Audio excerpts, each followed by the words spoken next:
Alrighty, so here we have Strategic Mind, the Pacific, being played on the Xbox One. This is courtesy of Clabatter, the publisher. So we've got settings. So we have sound settings. We have game settings, so language, subtitles, key scroll, units outlined. I'm actually going to turn that on, as well as some other options. We do new game. Following the treacherous and so this game is a military strategy game, kind of in the same vein as like Pacific General, Allied General series of games. Plays are very similar in style. It's a turn-based military strategy game that has you playing either as the United States or Japan during World War II.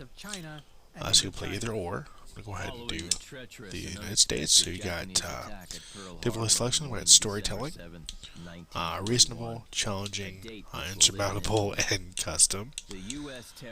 So storytelling, if you have not played many war games before and prefer to concentrate on the local events rather than on tactical nuances, this mode's for you.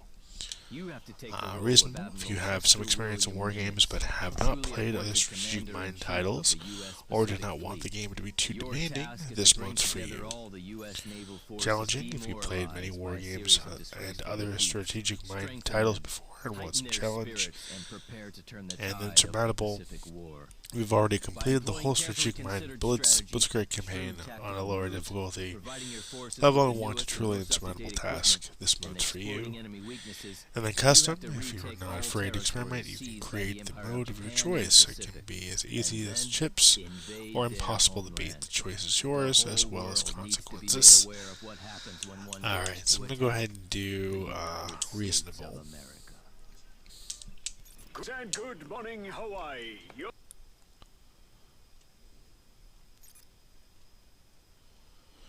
Does take a minute to load. This is I'm playing on the Xbox One S. From the Commander-in-Chief, United States Fleet, Admiral Ernest King, to the Commander-in-Chief, United States Pacific Fleet, Admiral Chester Nimitz. The situation in the Pacific Theatre has deteriorated rapidly over the last 4 months.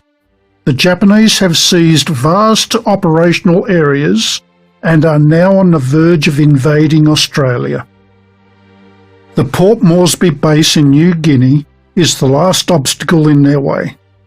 Its loss would be a catastrophe for our defence in the Pacific Southwest sector. Intelligence reports a group of Japanese transport ships which are being escorted by a carrier will soon be heading to Port Moresby for a troop landing and deployment. Further, be advised, 2 Japanese carriers left the base in Rabaul. Okay, so I really do like the historical accuracy of the game. The graphics are really well done. I really do like the graphics. Use the left analog stick here to control your cursor. The right analog stick is used to control the camera and scrolling on the map.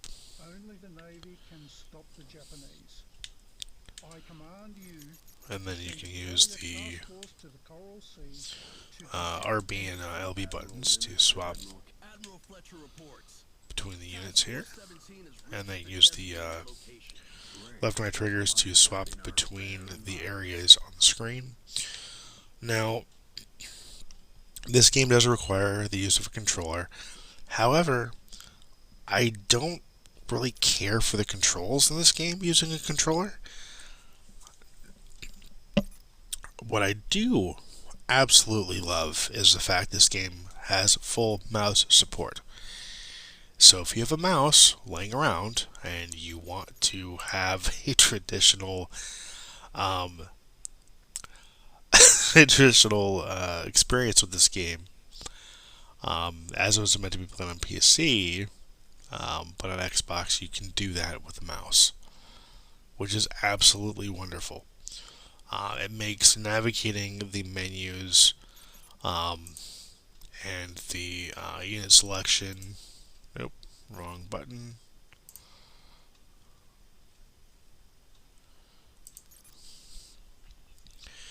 and choosing what unit here to select, as well as the commands much easier, a lot easier.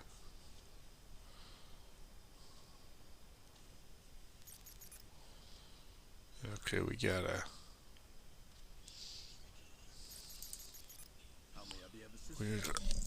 recon plane. We're gonna have to take that out.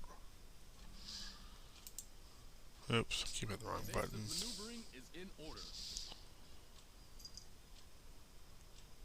We have established contact with Task Force 11. Okay, we're gonna send this plane out Command of all ships. to attack. Would not stand a Oops. chance against the Japanese. I just have to get it out of the ship first. So we're gonna go ahead and have it come out of the ship and go that way. Japanese recon aircraft has been. Okay, and then we're going to have.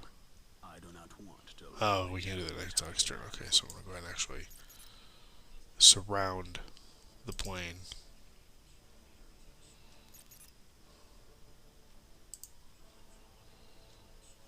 We aim for the sky.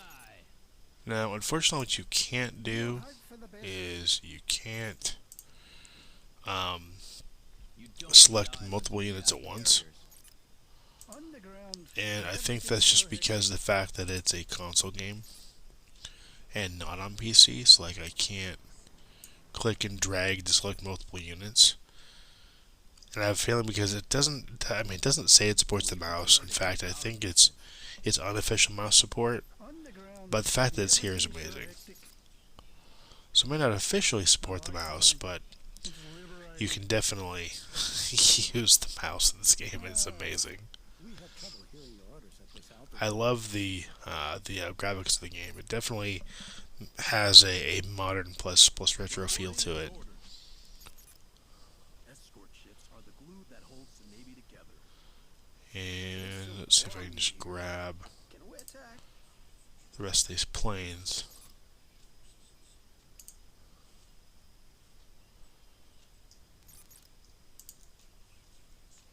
You don't need islands. I literally am going to surround this plane. We go against the tide.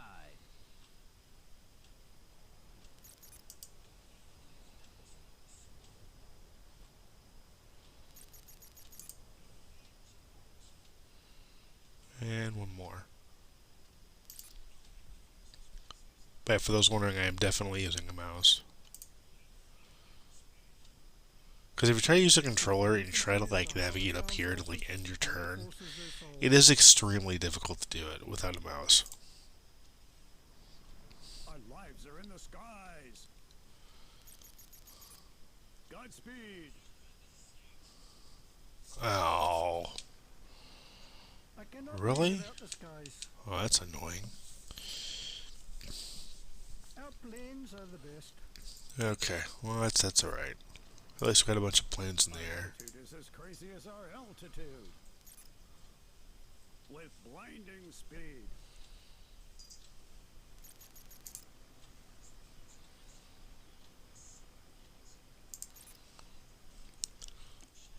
But it's definitely a game I would highly recommend you look in. If you're a fan of the General series, if you're a fan of any turn-based military game, this game's definitely for you.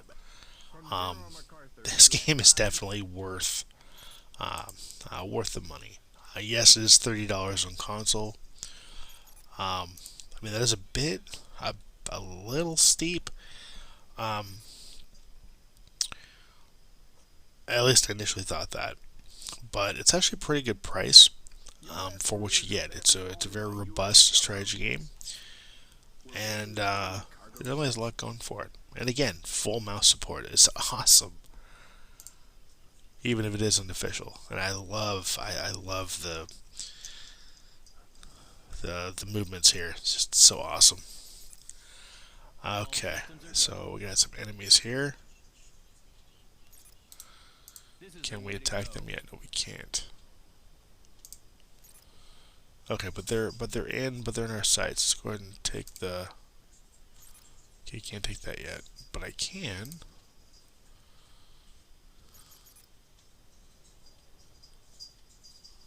Whoa.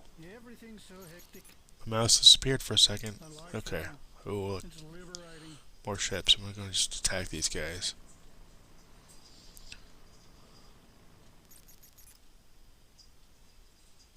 Good.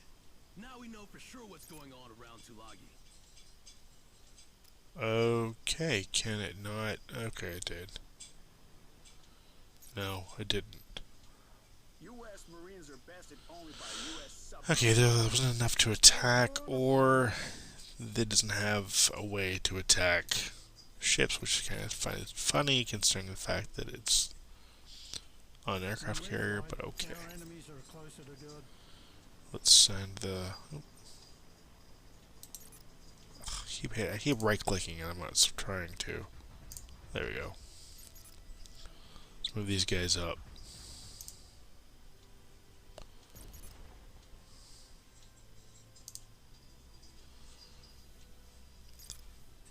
The red outlines are the ship's ability to attack. That's its attack range, and then the squares beyond that are its movement range.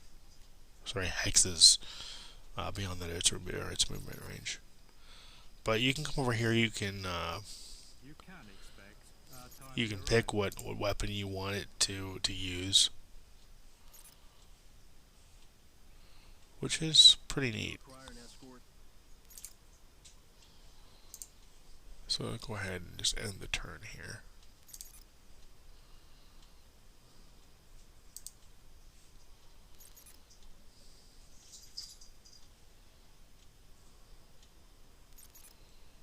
I like how each unit earns experience points, even if it doesn't kill a unit, which is nice. Now, this game does have a heavy emphasis on naval warfare.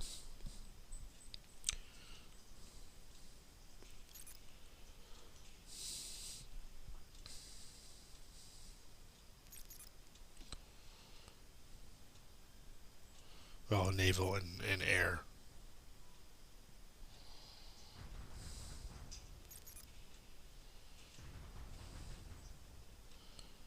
I think I might just lose this. But that's okay. This game is fun. It is worth the price for what you get. I was actually half expecting this to be like a $40 to $50, $60 game, but it's not. It's $30. Pretty good deal for what you get. And for a fan of those old school turn-based military games, I'd highly recommend picking this up, as it's a wonderful game. And I want to thank the publisher for the opportunity. This game is tons of fun. Takes me back to the olden days of PC gaming, and plays amazingly well. And that'll do it. I want to thank you for watching. Thank you for subscribing, and as always, until next time, take care and happy gaming.